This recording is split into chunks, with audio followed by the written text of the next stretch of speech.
Segment de l'usine. Découverte de l'usine par une personne inconnue pour le moment. Journal de Abbott. Le 14 juin 2203 à 16 h. Les données sont piratées dans un ordinateur mis à jour. Ces infos ont été mises à jour dernièrement le 8 août 2201 à 1 h du matin. Le journal de Tobias. Fichier Anif Sonia Tobias. Ici sont consignés les détails de cette semaine du 3 au 8 août 2201.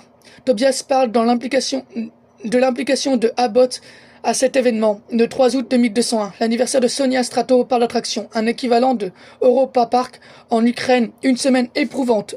Pour la petite histoire, Oleg est un hacker professionnel, son pseudo Tobias en ligne.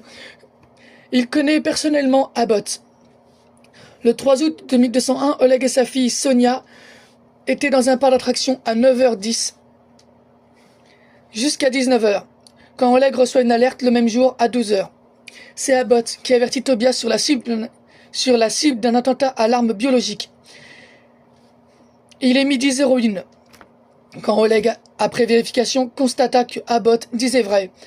Mais il était trop tard. Sonia et Oleg étaient déjà passés par l'attraction contaminée. Un couple de personnes âgées avait été payé pour mettre la main dans l'eau de l'attraction de la rivière avec le petit bateau qui flotte. Le système de filtration a reçu l'information du risque biologique, mais le système d'alarme ne répond pas. Un pirate informatique professionnel a déjà pris le contrôle d'une partie du parc, empêchant le système d'alerte biologique de sonner. Abbott demanda alors à Tobias, déjà sur place, Tobias qui est Oleg Strato, de trouver et neutraliser les appareils du hacker afin de sonner l'alerte rapidement.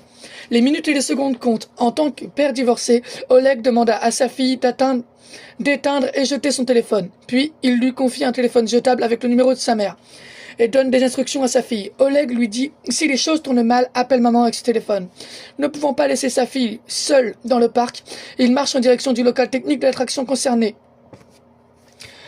Oleg, d'une seule pression sur son PDA high-tech, lance une contre-attaque fictive de courte durée afin de repérer l'intrus et sa position.